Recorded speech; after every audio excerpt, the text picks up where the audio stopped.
marketplaces, places of honor in the marketplaces, and to have the best seats in the synagogues and places of honor at banquets. They devour widows' houses, and for the sake of appearance, say long prayers. They will receive the great condemnation. He sat down opposite the treasury and watched the crowd putting money into the treasury. Many rich people put in large sums. A poor widow came and put in 2 small copper coins, which are worth a penny. Then he called his disciples and said to them, "Truly, I tell you, this poor widow has put in more than all those contributing to the treasury. For all of them have contributed out of their abundance, but she, out of her poverty, has put in everything she had, all that she had to live on." The gospel of the Lord. Praise to you, Lord.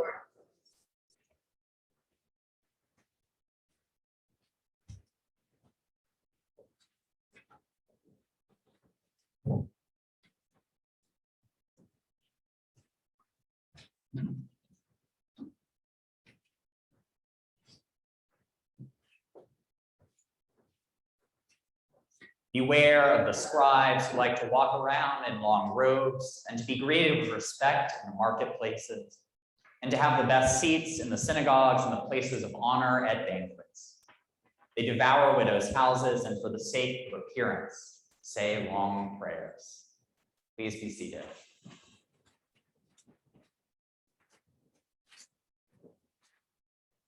Do you remember those early days of the pandemic? Around March, April of 2020. And I know it feels like a lifetime ago.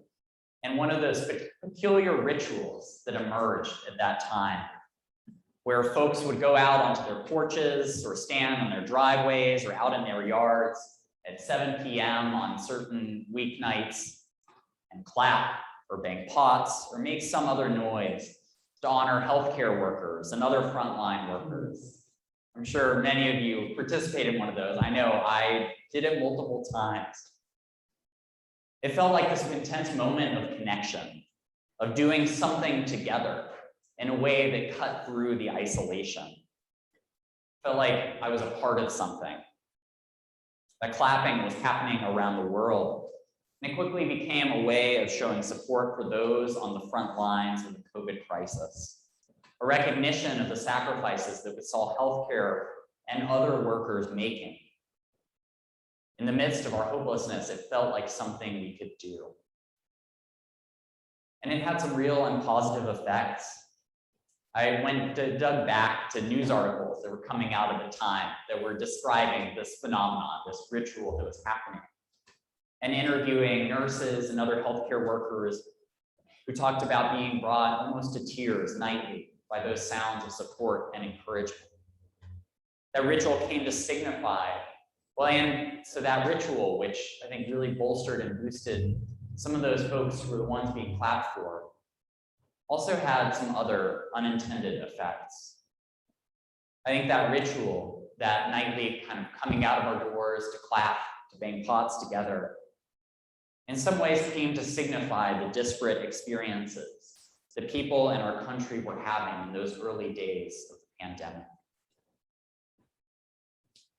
We're a nation divided in so many ways.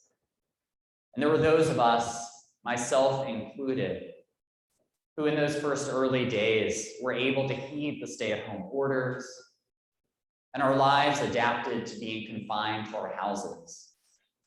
I began working virtually, attending church virtually, enjoying virtual musical performances and lectures, and the inexhaustible depths of streaming movies and television.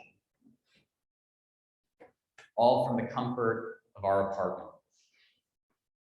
Maybe I got a little stir crazy over those first few weeks and months and bore a very real psychic toll of that time of social isolation. I certainly wish that we had a few more rooms in our house, but I had the luxury to choose how and when I was exposed, and had the security both personal and financial, to weather the storm. That kind of security and flexibility is a privilege. I went out on my porch occasionally and clapped and made pots and pans together for those, many of whom were having a very different experience of the pandemic. I'm thinking of those who didn't have the choice to work from home. I'm thinking of those people for whom the tenuousness of their situation forced them to face levels of exposure and degrees of risk that they never would have chosen for themselves. There were the healthcare workers on the front lines. They were also the migrant farm workers living in close quarters, unable to isolate, uncertain if they would ever be given adequate care if they were to get sick. They were the people who worked side by side on assembly lines, in meat processing plants, and in factories churning out the consumer goods that many of us were still purchasing. They stocked shelves in grocery stores and showed up to their fast food jobs. They cleaned others' houses and continued to show up for the many jobs that undergird and that lay the foundation of our society. I'm thinking of those folks who face tremendous risk day in and day out without proper protective equipment.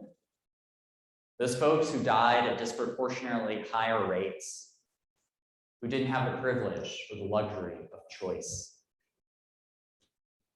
This pandemic didn't create the gulf between those who have plenty and those who struggle to get by, but it raised the stakes and revealed and exacerbated what had been there all along: the vast economic inequality present in our country and around the world, and also shined a light on the disparate privileges enjoyed by those who have enough, who have an abundance that is denied to those who don't.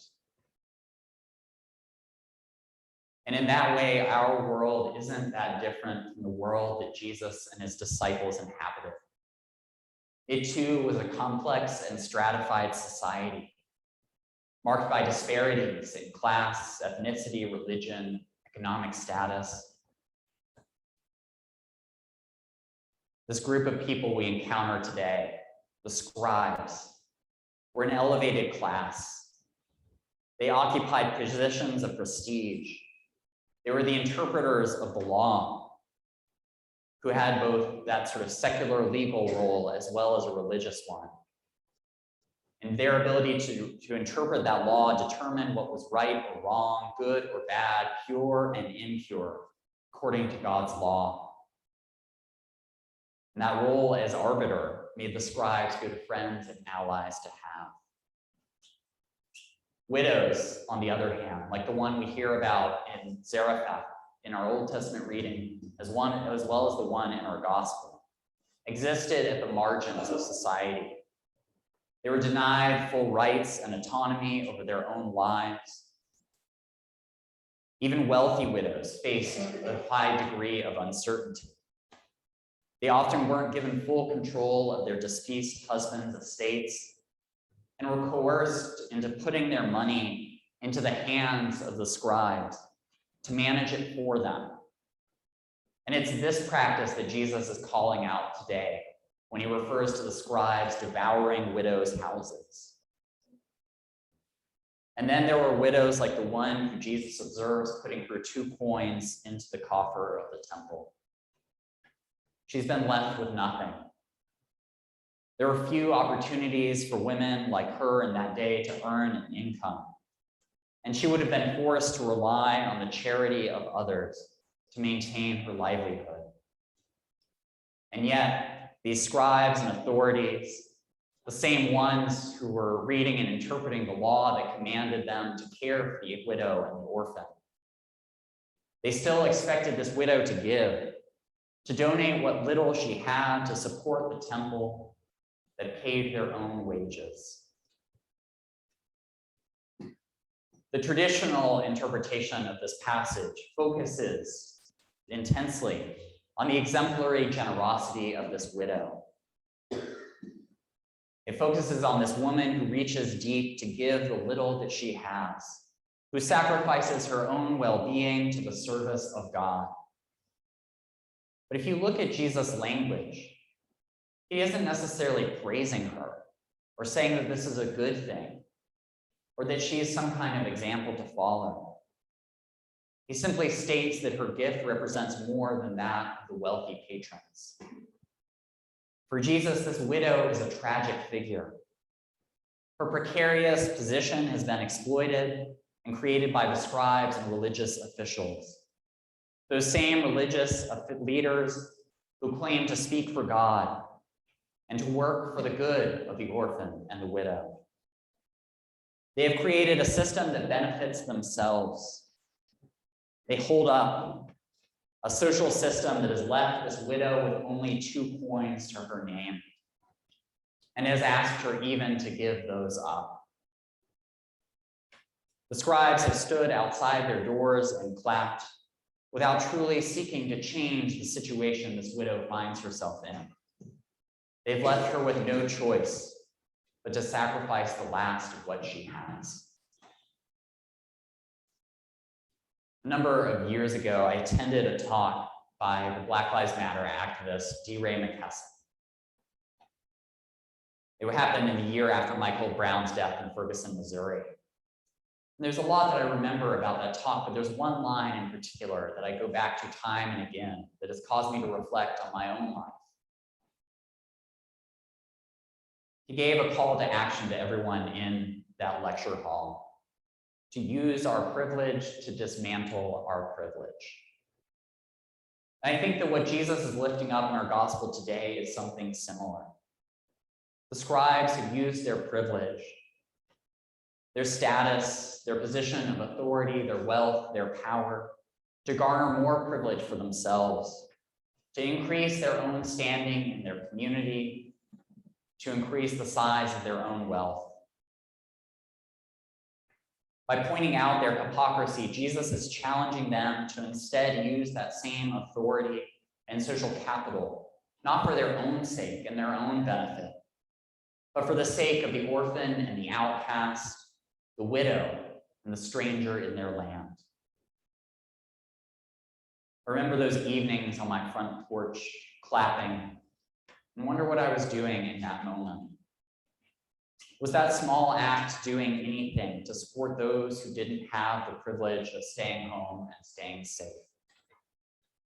Or was it a performance, claiming support of those same frontline workers, but doing little to change the reality that many of those workers had no other choice than to continue to go to their jobs, to put themselves in harm's way? I realize just how little I can do to change the vast inequalities of an entire economic system.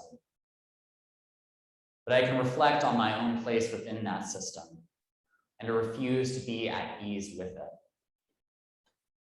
One of the things on full display in our gospel today is that Jesus' life, death, and resurrection didn't just have implications for individual lives.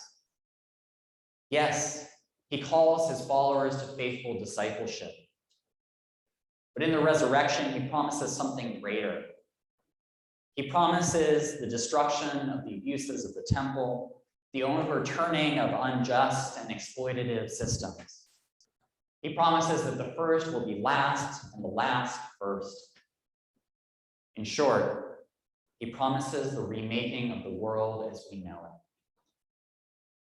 And that remaking doesn't just happen outside of us on this larger scale, but it also happens within us. It happens when we use what we have, our time, our talent, our treasure, and all who we are, not just for our own gain and benefit, but for those on the outside, at the margins. Jesus came to serve those who hadn't enjoyed the same privileges that the scribes and the wealthy had. And I think Jesus is challenging us to ask how much of the scribe is within us.